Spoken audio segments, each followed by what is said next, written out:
Hello, in this video I'll show you how to make delicious and flaky gluten-free buttermilk biscuits.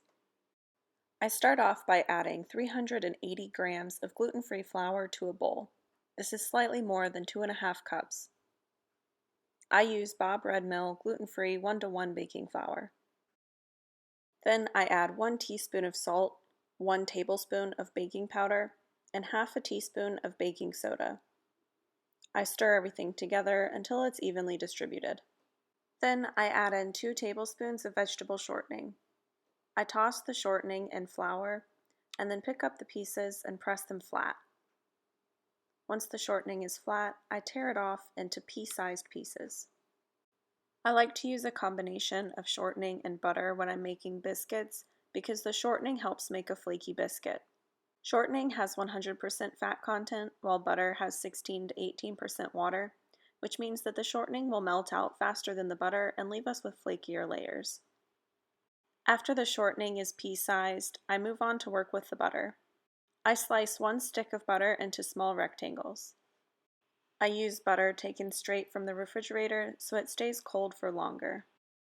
I drop about 5 slices of butter into the flour at a time. I coat each of the pieces in flour and then press it thin with my fingers. I tear the thin butter into nickel-sized pieces. Using large and thin pieces of butter is what's going to create really flaky layers in the biscuits. Later on, we're going to laminate the dough so that we have layers of butter and flour stacked on top of each other. Thin pieces of butter is key for this so that when the butter melts out, we're left with a flaky layer instead of a large gaping hole. I use my hands to prepare the butter rather than using a pastry cutter because a pastry cutter would just give us chunks of butter rather than thin sheets. While it's important to have thin sheets of butter, it's also really important to be using cold butter. Because I'm working each of these pieces of butter with my hands, after I'm done with this, I'll put this in the freezer for about 15 minutes to re-chill the butter. While the butter and flour is in the freezer, I prepare my workspace. I use a large pastry mat, but you could also work directly on your countertop. I coat the surface of my workspace with cooking spray, and then I put down a 1/3 cup of flour. I use the same gluten-free flour mix that I used to make the biscuit dough. After the butter has chilled in the freezer, I take it out of the freezer and add my buttermilk. I add 1 1/4 cup of buttermilk. I pour the buttermilk into the bowl while I'm stirring with the fork. As you add more liquid, it will get a little bit more difficult to stir. If you don't have buttermilk, you can combine milk or half and half with lemon juice or vinegar. Personally, I prefer using half and half and lemon juice. I combine the 1 1/4 cup of half and half with just over a tablespoon of lemon juice. If you don't have lemon juice or vinegar, you can use just milk or half and half, but you'll need to entirely remove the baking soda from the mixture. Once the dough has come together from the added liquid, I dump it out onto the floured workspace. I press the dough together so it forms a cohesive ball, but I'm not kneading this. If we were to knead the dough, we would actually destroy the flaky pieces of butter. Then I flour my rolling pin and roll the dough out until it's about a 1/4 inch thick. I roll it into a rectangle with one side just a little bit longer than the other. If I notice that the dough is starting to grip the rolling pin, I sprinkle a little bit more flour over the top of the dough. While I'm rolling this out, I want to go back to the amounts of baking powder and baking soda that's in this recipe. Baking powder is made of sodium bicarbonate and tartaric acid. Tartaric acid activates in the presence of heat. Once it's activated, it reacts with the basic sodium bicarbonate and creates carbon dioxide gas. This gas is what's going to give our biscuits a lot of lift when we put them into the hot oven. Buttermilk is also an acidic substance that doesn't need heat to react. It will immediately react with the sodium bicarbonate that's in the baking powder. If this happens, there wouldn't be a basic component left in the dough to react with the tartaric acid in the oven.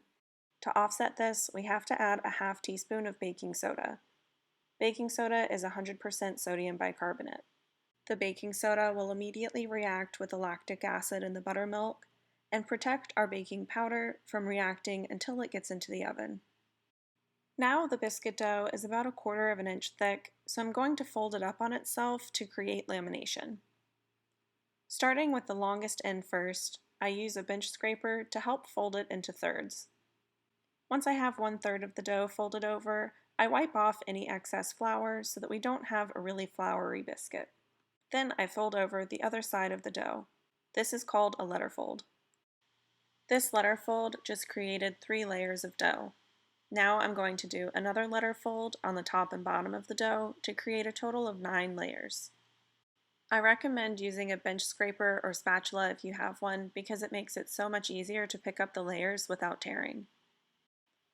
I spread the flour out around the dough, and then I pick the dough up and rotate it 90 degrees. Now we're going to roll the dough to the thickness that we desire. I prefer a 1/2 inch thick biscuit, but you could absolutely make a thicker or thinner biscuit. My bench scraper is marked with a ruler, so I use that to check that I'm a 1/2 inch all the way around. Then I sprinkle a little bit of flour off to the side of the work mat to dip the biscuit cutter in.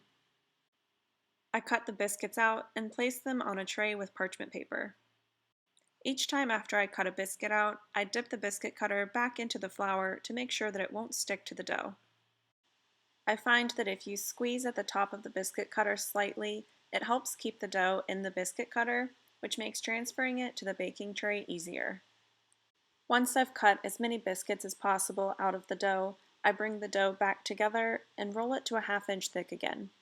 I'm very careful not to knead or overwork the dough when I'm bringing it back together, because this could cause us to lose our thin pieces of butter. Using this recipe and rolling the dough to about a 1/2 inch thick, I typically get 12 biscuits. You can cook the biscuits immediately, or you can freeze them to cook later. I cook the biscuits at 425 degrees Fahrenheit for 15 minutes when fresh and 17 minutes when frozen. You can see the lamination and multiple layers of butter and dough in the biscuits before we cook them, and definitely after we cook them. I always cook these on a piece of parchment paper so that the bottom doesn't get too dark.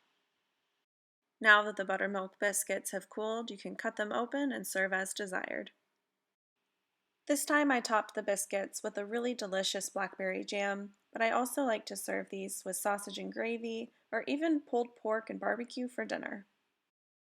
These delicious and flaky, gluten-free buttermilk biscuits make a great addition to almost any meal. Thanks for watching this video on how to make flaky, gluten-free buttermilk biscuits. Let me know if you have any questions in the comments below, and as always, like and subscribe to see more content.